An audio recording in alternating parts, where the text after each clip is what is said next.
Lorsqu'on cherche à investir et qu'on commence à se renseigner sur la bourse, le terme ETF est l'un de ceux qui arrive le plus rapidement et ce aussi depuis quelques années et sa démocratisation au sein des investisseurs. Mais alors qu'est-ce que c'est exactement? Pourquoi est-ce que tout le monde en parle? Est-ce que ça vaut vraiment le coup d'en acheter? Et surtout, lesquels est-ce qu'il faut choisir en 2026? Eh bien, c'est exactement ce qu'on va voir dans cette vidéo.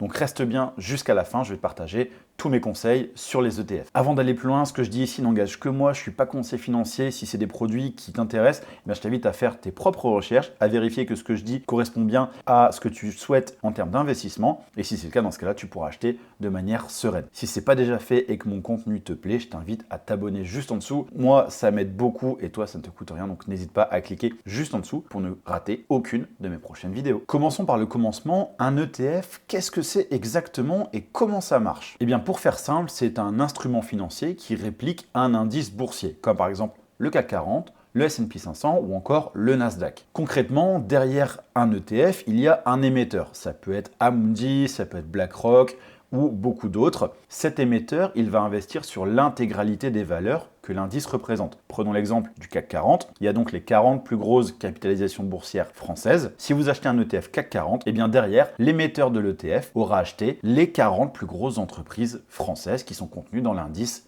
CAC 40. C'est exactement la même chose pour l'indice S&P 500 ou pour le Nasdaq par exemple. Dans leur fonctionnement, les ETF sont très souvent opposés aux actions puisque les actions sont considérées comme étant des investissements actifs. On va choisir une par une les actions, on va étudier les bilans et on va investir nous-mêmes sur l'entreprise. Là où un ETF, eh bien, on achète de manière passive l'intégralité de l'indice qui est représenté. Prenons un exemple, dans le CAC 40, vous avez donc les 40 plus grosses capitalisations boursières. Si l'entreprise n'est plus suffisamment qualitative, par son bilan financier par exemple, elle va sortir de l'indice et être remplacé par une autre. Eh bien, l'émetteur de l'ETF CAC 40 que vous aurez acheté va faire la même chose. Il va auto-nettoyer l'entreprise qui n'est plus suffisamment bonne et la remplacer par celle qui aura pris sa place dans l'indice CAC 40. Là où les actions, c'est donc à vous de vérifier manuellement la qualité de vos entreprises, eh bien dans un ETF, c'est fait automatiquement par le gérant de l'ETF. C'est donc en fait un effet auto-nettoyant de l'ETF puisque vous n'avez absolument rien à faire, d'où le côté passif de l'investissement dans des ETF. Comme pour les actions, chaque ETF est unique même s'ils peuvent être plusieurs à répliquer un même indice. Il existe deux catégories principales d'ETF. Il va y avoir les ETF qui sont dits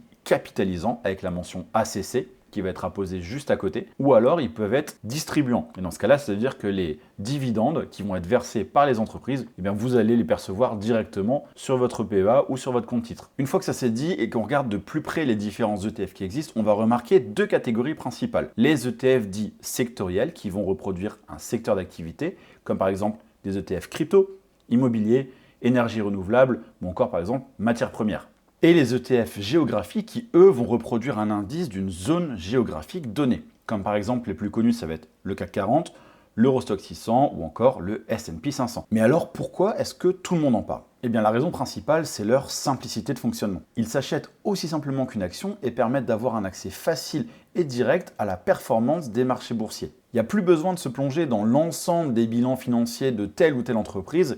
L'émetteur de l'ETF va s'en charger pour vous. Ils sont donc accessibles aux débutants et permettent une très bonne diversification immédiate. Mais alors, est-ce que ça vaut vraiment le coup d'acheter des ETF? En achetant un ETF, vous allez mécaniquement réduire le nombre de transactions. Prenons un exemple avec le CAC 40. Imaginons que vous souhaitiez acheter vous-même les 40 entreprises du CAC 40. Vous allez donc passer des ordres pour Total Energy, vous allez avoir des frais. Vous allez passer un ordre pour LVMH, vous allez avoir des frais. Vous allez passer un ordre pour Air Liquide, vous allez avoir des frais. Et ça, pour les 40 entreprises, donc les 40 ordres que vous allez effectuer pour faire vous-même votre indice CAC 40.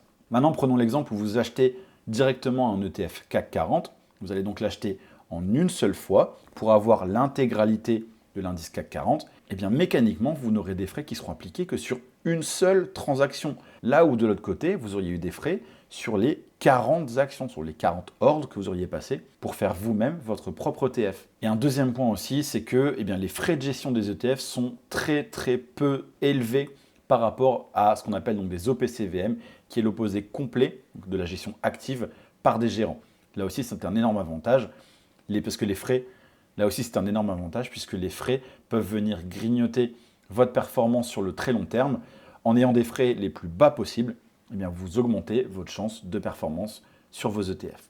Maintenant qu'on sait tout ça, lesquels faut-il acheter en 2026? Dans cette deuxième partie, je vais vous présenter environ une dizaine d'ETF. Il y en aura certains qui seront éligibles au PEA et d'autres qui ne le seront pas, mais ça je vous le préciserai pour que vous puissiez faire le meilleur choix pour vous. Si vous souhaitez vous exposer à la France, le premier ETF que je vous recommande, c'est l'ETF Amundi CAC 40 UCITS ETF Accumulating, donc il est capitalisant. Au moment où je fais la vidéo, il a une part à 41,27 €. Les dividendes sont automatiquement réinvestis. Il a un encours de 4 270 millions et les frais de gestion sont de 0,25%. Si vous préférez la version distribuante, eh bien, il existe aussi son petit frère dont je vous mets la référence maintenant à l'écran. Une autre alternative qui existe, c'est l'ETF Xtrackers CAC 40 UCITS ETF 1D. Il est lui aussi donc éligible au PEA et il est distribuant, ça veut dire qu'il vous verse directement les dividendes. À la différence de l'ETF d'Amundi, celui-ci a une moins bonne réplication de l'indice CAC 40, donc j'aurais tendance à préférer le premier que je vous ai évoqué, donc le Amundi CAC 40. Si vous souhaitez maintenant vous exposer à l'Europe, le premier ETF que je vous recommande, c'est le Amundi Stock Europe 600. Il est capitalisant et il a une part à 293,55 € avec un encours de 16 milliards d'euros.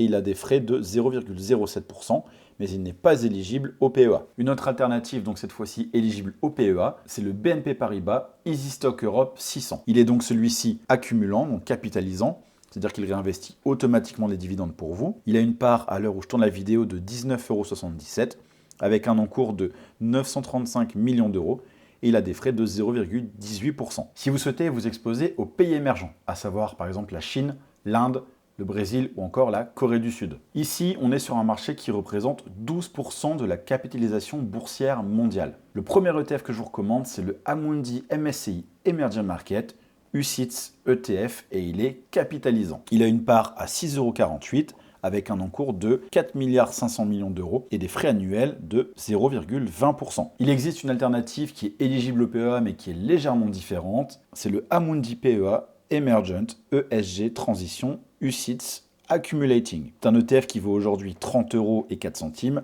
avec un encours de 466 millions d'euros, des frais annuels de 0,30% et c'est un ETF qui se concentre en fait sur des entreprises qui ont un score ESG élevé. ESG donc pour environnementaux, sociaux et de gouvernance. Si vous souhaitez vous exposer au marché américain, avec l'indice notamment le plus connu, le S&P 500, qui représente 59% de la capitalisation boursière mondiale. Ici, on va donc retrouver deux ETF principaux. Le premier, ça va être le BNP Paribas Easy S&P 500, qui est donc éligible au PEA et qui est capitalisant. Il a une part de 30,03 €, un encours de 3 102 millions et des frais annuels de 0,14%. Le deuxième ETF pour s'exposer ici au marché américain, ça va être le SPDR S&P 500 UCITS. Contrairement à l'ETF de la BNP, celui-ci, il n'est pas capitalisant, mais il est bien distribuant. Ça veut dire qu'il vous verse directement les dividendes. Il a une part qui vaut 594 € avec un encours de plus de 15 milliards d'euros et des frais annuels de 0,03%. Maintenant, si vous cherchez davantage de dynamisme et une meilleure exposition à la technologie, eh bien, il existe un autre indice aux États-Unis qui est donc l'indice Nasdaq 100 qui répertorie les 100 plus grandes entreprises dans le domaine de la technologie. Vous allez y retrouver des entreprises très connues comme par exemple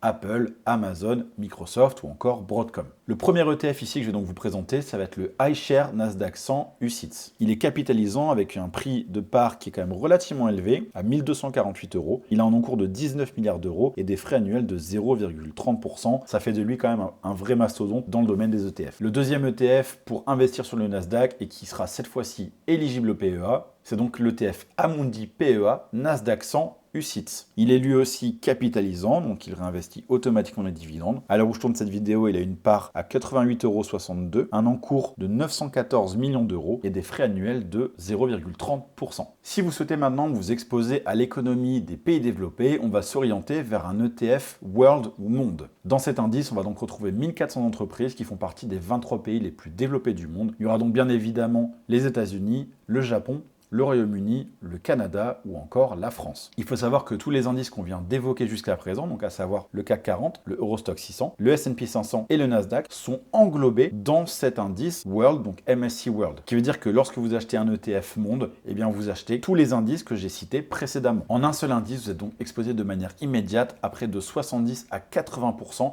de la capitalisation boursière mondiale. Je vais donc vous présenter ici deux ETF. Le premier, ça va être le Amundi MSCI World, soit PEA capitalisant. Ici, il y a donc un swap, c'est une réplication synthétique qui lui permet d'être éligible au PEA. Sans ce swap, il ne serait pas du tout possible de le détenir au sein d'un PEA. Il a une part à 622 €, un encours à plus de 6 milliards d'euros et des frais annuels de 0,38%. Pendant très longtemps, ça a été l'ETF de référence lorsque vous voulez investir au travers d'un PEA sur l'indice monde. Mais depuis début 2024, il y a un autre ETF qui a aussi fait beaucoup parler de lui et qui est émis par l'émetteur BlackRock. C'est le iShares MSCI World Swap PEA qui a lui aussi une réplication synthétique.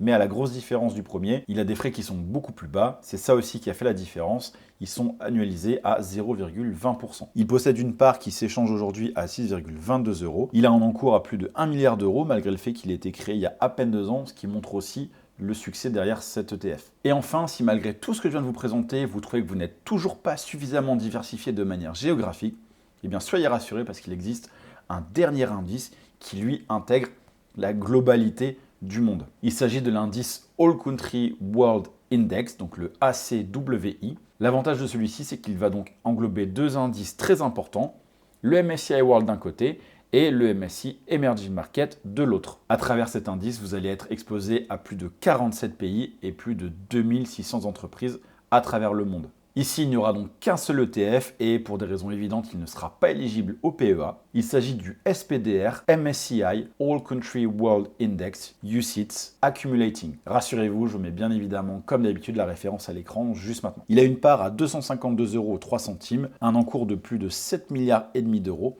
et des frais annuels à 0,12%. Et voilà, on arrive maintenant à la fin de cette vidéo. J'espère vraiment que celle-ci vous a plu. Il y a vraiment beaucoup de contenu, beaucoup d'informations, donc j'espère que c'était pas trop lourd à supporter comme contenu. Si ça vous a plu, bien évidemment, dites-le moi dans les commentaires. Abonnez-vous juste en dessous, mettez-moi un pouce bleu. Moi, ça m'encourage énormément à faire beaucoup plus de contenu. Et si ça vous a plu, eh bien, je vous dis à la semaine prochaine dans une toute nouvelle vidéo. Ciao, ciao!